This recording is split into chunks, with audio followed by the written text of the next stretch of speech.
মহান স্বাধীনতার ঘোষক, বাংলাদেশের ইতিহাসের সৎ, সাহসী ও দেশপ্রেমিক রাষ্ট্রনায়ক শহীদ প্রেসিডেন্ট জিয়াউর রহমানের বীরত্তমের 40তম শাহাদাত বার্ষিকী উপলক্ষে সম্মানিত উপস্থিতি, শহীদ প্রেসিডেন্ট জিয়াউর রহমান আমাদের জন্য রাজনৈতিক আদর্শ রেখে গেছে। আজকের এই অনুষ্ঠান পালন যতটা গুরুত্বপূর্ণ, আমাদের রাজনৈতিক জীবনে তার আদর্শ পালন করা তার চেয়ে বেশি গুরুত্বপূর্ণ। আমরা সবাই চেষ্টা করব রাষ্ট্র পরিচালনায় আমাদের এই নেতা ওনার যে গুণাবলীগুলো রেখে গেছেন সেগুলো যেন আমরা অনুসরণ করতে পারি এবং আমাদের রাজনৈতিক জীবনে বাস্তবায়ন করতে পারি। 1971-এর মুক্তিযুদ্ধের পূর্বকালে যখন রাজনৈতিক নেতৃবৃন্দ দেশকে নেতৃত্ব দিতে ব্যর্থ হয়েছিলেন, পাকিস্তান হানাদার বিরুদ্ধে তাদের ব্যর্থতার কারণে যখন বাঙালির উপর ঝাঁপিয়ে পড়েছিল, বাংলাদেশের মানুষের জন্য মুক্তির দূত হিসাবে শহীদ প্রেসিডেন্ট জিয়াউর রহমান চট্টগ্রাম কারখানার কেন্দ্র থেকে বাংলাদেশের মানুষের জন্য মুক্তিযুদ্ধের ঘোষণা করেছিলেন।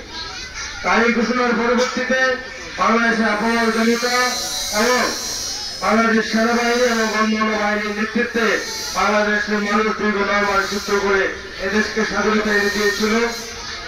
এ কথাটার অর্থ হচ্ছে যে রাজনৈতিক শূন্যতার কারণে আমাদের এই নেতাকে মুক্তিযুদ্ধের ঘোষণা দিতে হয়েছিল, দেশে হাল ধরতে হয়েছিল। ঠিক তেমনি ভাবে সোনারগাঁর মাটিতে 1/11 সময়ে যখন যারা এই সোনারগাঁর রাজনীতি করে সুবিধা গ্রহণ করেছিল, বাংলাদেশ জাতীয়তাবাদী শক্তির ছায়াতলে থেকে এমপি হয়েছিল, মন্ত্রী হয়েছিল, তারা যখন নেতৃত্বে ব্যর্থ হয়েছিল, নেতা কর্মীদের পাশে দাঁড়াতে ব্যর্থ হয়েছিল, দলের হার করতে ব্যর্থ হয়েছিল, সেই মুহূর্তে সারা সোনারগাঁয়ের নেতৃত্বে আমাদের জন্য মুক্তির দূত হিসাবে আজহার ইসলাম মামলার সাহেব আমাদের পাশে দাঁড়িয়েছিল।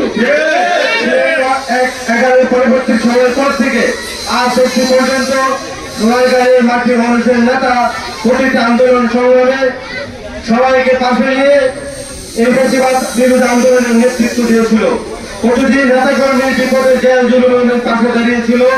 শুধু উনি একা নয়, উনি ওনার সন্তান খায়রুল ইসলাম সজীব ভাইকে আমাদের কাতারে এসে দাঁড় করেছিল। ওনাকে রাজনীতির ময়দানে ছাড়িয়ে রাজনীতির ময়দানে নেতৃত্বের জন্য তৈরি করেছে।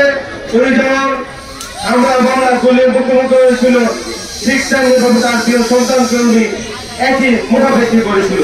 সুতরাং সোনারগাঁ বিএনপির প্রতিটি নেতা কর্মী আর আজহার ইসলাম মান্নান সাহেব নয়, তার পরিবারের কাছে আমরা এক কথায় আমাদের একটা দায়বদ্ধতা দাঁড়িয়ে গেছে। সেই দায়বদ্ধতা হচ্ছে আগামী জাতীয় সংসদ নির্বাচনে সোনারগাঁ তথা নারায়ণগঞ্জ 3 আসন থেকে আজহার ইসলাম মান্নান সাহেবকে আমরা বিপুল ভোটে, সাধারণ জনগণের ভোটে যেন সংসদে একজন সংসদ সদস্য পাঠাতে পারি, এই জন্য আমরা দায়বদ্ধ। সুতরাং আমাদের দায়বদ্ধতা থেকে আমরা অবশ্যই প্রতিজ্ঞা করতে চাই, যে কোনো ষড়যন্ত্রকে মোকাবেলা করে আমরা আগামী দিনে আজহার ইসলাম মান্নান সাহেবের জন্য আমাদের যত মনের যত অমিল আছে, অমিলকে দূর করে কাঁধে কাঁধ রেখে আমরা আজহার ইসলাম মান্নান সাহেবের জন্য তথা বাংলা জাতীয়তাবাদী সোনারগাঁ শক্তির জন্য আমরা যুদ্ধ করে যাবো ইনশাআল্লাহ। বক্তব্য বেশি দীর্ঘায়িত করবো না, অনেক সময় দিয়েছেন আপনারা। এই বইটা আবহাওয়ায় যারা এই আয়োজনকে সম্পূর্ণ করেছে তাদেরকে প্রতি কৃতজ্ঞতা পোষণ করছি। প্লাস এই অনুষ্ঠানের এই আবহাওয়ার মধ্য থেকে সজীব ভাই এসে অনুষ্ঠানের পরিপূর্ণতা দিয়েছেন, এই জন্য ওনাকে সোনারগাঁ উপজেলা যুবদলের পক্ষ থেকে ধন্যবাদ জানাচ্ছি।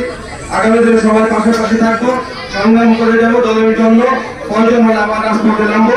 এই কথিত ব্যক্ত করে এখানে শেষ করছি। বাংলাদেশ জিন্দাবাদ, বাংলাদেশ জাতীয়তাবাদী দল জিন্দাবাদ, শহীদ প্রেসিডেন্ট জিয়াউর রহমান অমর হোক, জিন্দাবাদ। আগামী দিনে রাষ্ট্রনায়ক জনাব তারেক রহমান জিন্দাবাদ।